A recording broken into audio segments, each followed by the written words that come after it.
Thank you very much. Okay, Town Hall. Alistair, are we there yet? Very nearly, yeah. Very nearly. Yep. Okay. What would you like me to tell you? Because Well, it's only a one-pager. What's happening in terms of the James Hay Theatre? So, James Hay Theatre we achieved CPU on the 11th of April, and we're now commissioning the stage systems and the acoustics constellation system, which is part and parcel of the preparation for the first gig, which is on the 29th of May this month, which is the, John informed me, was the Celtic Tenors. It's scheduled for the 29th of May. Just so please buy your tickets. Okay. Are you in it? Are you a wiggle? Just a quick note on the CSO. The CSO building is on target at the moment. There is a date change for project completion, which was reported on the 15th of August. Was reported in December paper was the 15th of August. That's changed by 1 day. It currently is on the current programme for the 16th of August.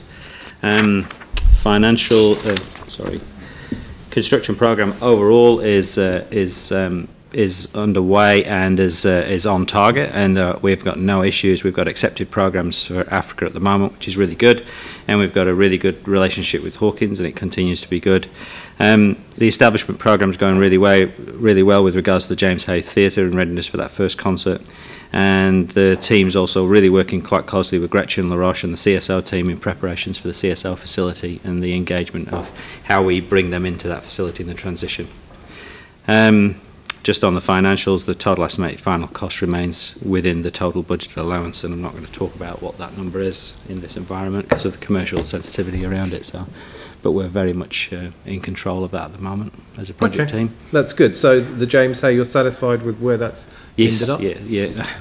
As usual, our supply chain beat us to the rush and get something on LinkedIn showing how good the seats look when it's finished. So it was a little bit of a disappointment from my side of things to see how good it looked on LinkedIn, looking at the seating supplier. But anyway, that's life.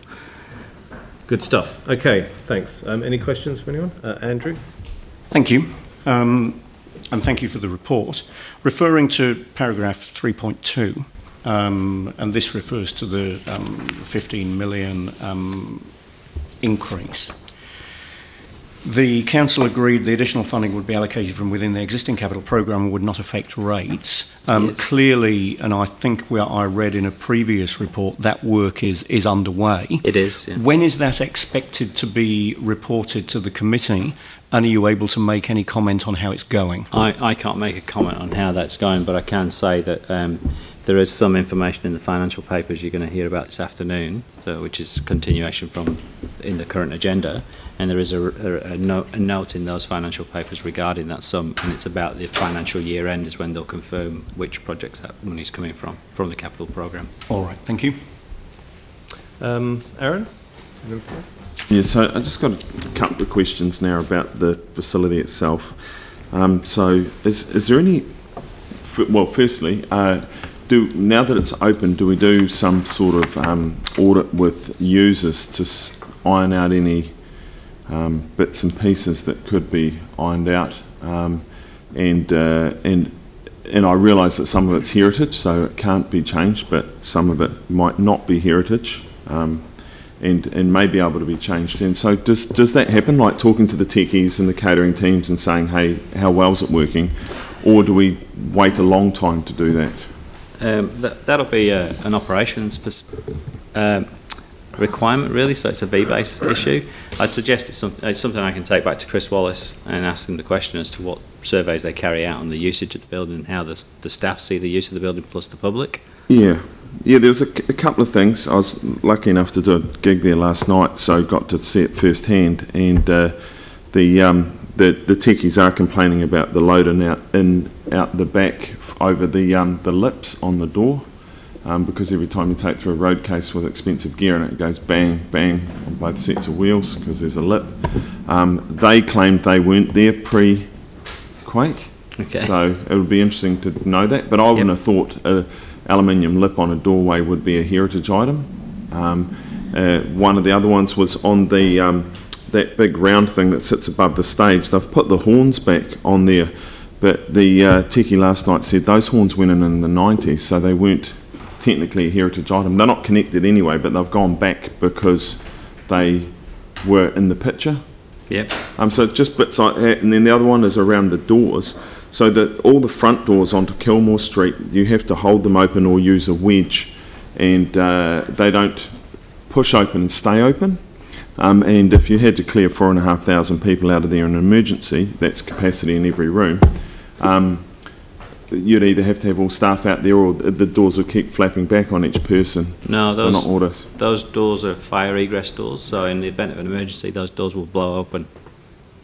They open automatically, and on the day that we opened the building, we had those doors automatically. So both lots of doors are on a auto the system? The interior doors won't be, but the exterior doors certainly, the new exterior doors that we put on the Win Lobby, they are fire door exits. Motorised? Yep, okay. so they just open automatically. And the ones, the set of doors before which that? Which are the heritage doors, which are the original doors. They should also, all maglocks release, and the doors won't open because they don't have electric openers. They'll just be free-flowing, so they'll flow. Yeah, so when you push them open, to keep them open, you have to wedge them. So in a fire, what happens? It's still free access. But you got to keep pushing the door. That's normal on most doors, unless you're in the event of a fire, unless you've got an automated system that will pull the door back to our open position. Right, because lots of doors have a thing where when you push the door open, it stays there, and then you they never lock, so you can. We're getting detail here, but normally in a normal position, the door can open it or lock in position because it's got a magnetic lock at the back. In the event of a fire, all those drop out, so that doors can just be free flowing and release back and forth, because otherwise you get oxygen coming back into the building when it enhances a fire. In some cases, those are the cases, and in others, they won't lock in position because everything drops out as part and parcel of the fire service, the management system for the fire. Okay, and then finally, just on the doors, because you know. Do you want to, if it's really detailed stuff, do you want to maybe take that offline?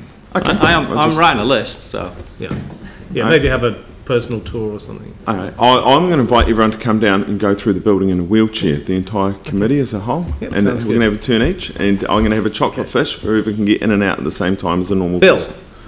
Thanks, Raph. Mine's more of a comment too, but just basically, Alice, I'm pleased that you're working with the CSO, their reps, but it's really to let councillors know too that Gretchen, as leader of the CSO, is going to be doing a briefing to the Social, Community and Housing Committee at probably our next meeting. So I think having, developing that relationship with them, besides all the funding we give them, should really